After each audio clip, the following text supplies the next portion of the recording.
ఈ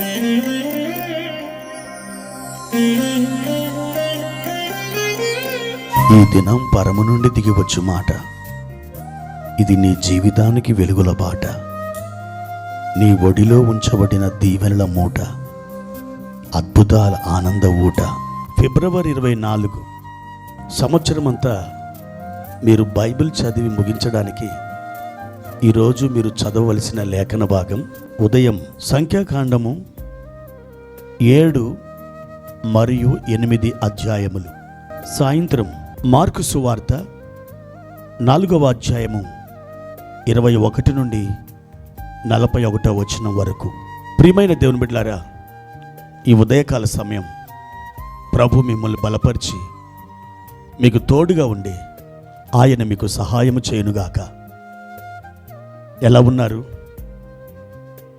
ఈరోజు ప్రభు తప్పకుండా మీ అడుగులను స్థిరపరిచి బండ మీద మీ పాదాలు ఆయన నిలబెడతారు. మీరు నిశ్చయిత కలిగి ఉండండి. ప్రభువారు ఎప్పుడు నిన్ను దాటి వెళ్ళరు. ఆయన నీకెల్లప్పుడూ సహాయం చేస్తారు. మరి ఈరోజు ఉదయం దేవుని వాక్యాన్ని చదివారా?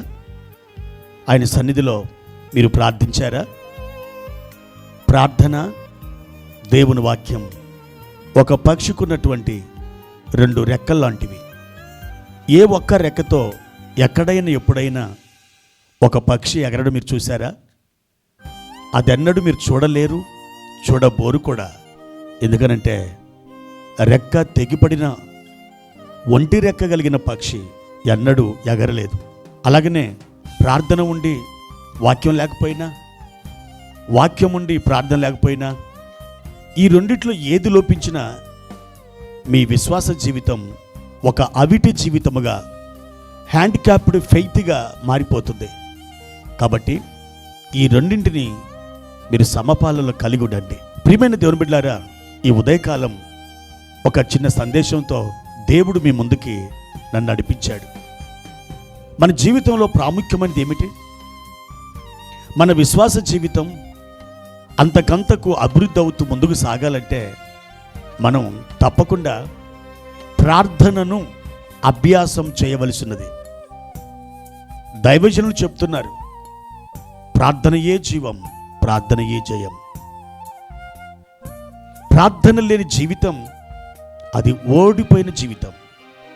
అది సేవ కావచ్చు, అదొక సంస్థ కావచ్చు, అదొక వ్యవస్థ కావచ్చు, అదొక కుటుంబం కావచ్చు.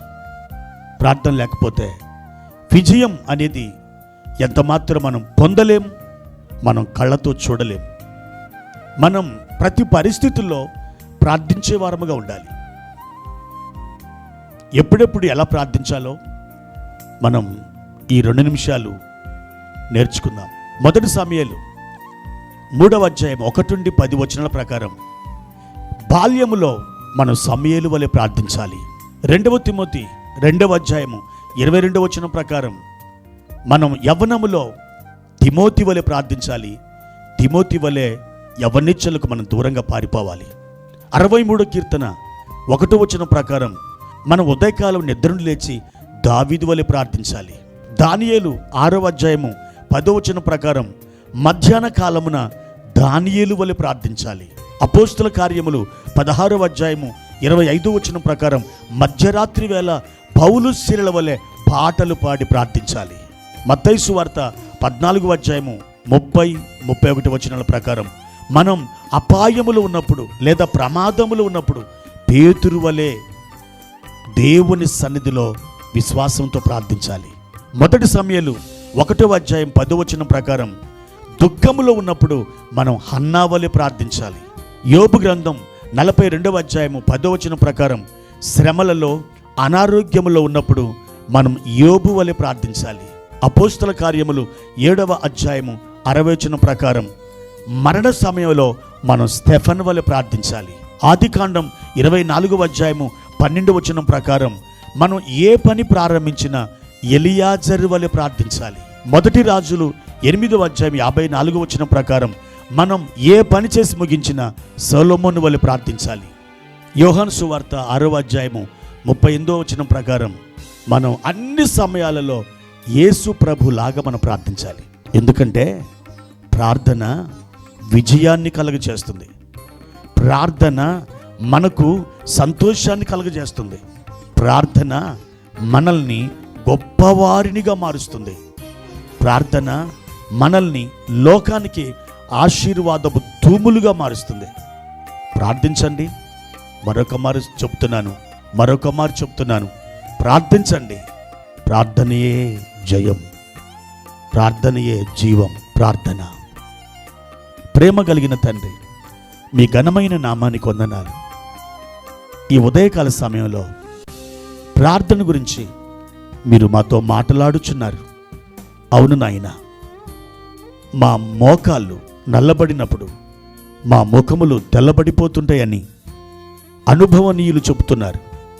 మా తండ్రి, మేము అన్ని సమయాలలో ప్రార్థించుటకు మాకు సహాయము చేయండి. మమ్మల్ని ఆలోచన ఇచ్చి నడిపించండి. ప్రార్థనలో ఓటమి మేము కలిగి ఉండకుండా ప్రార్థనలో విజయాన్ని కలిగి ఉండడానికి సహాయము చేయమని యేసుక్రీస్తు పేరిట ఈ ప్రార్థన అడిగి వేడుకుంటున్నాము తండ్రి. ఆమెన్.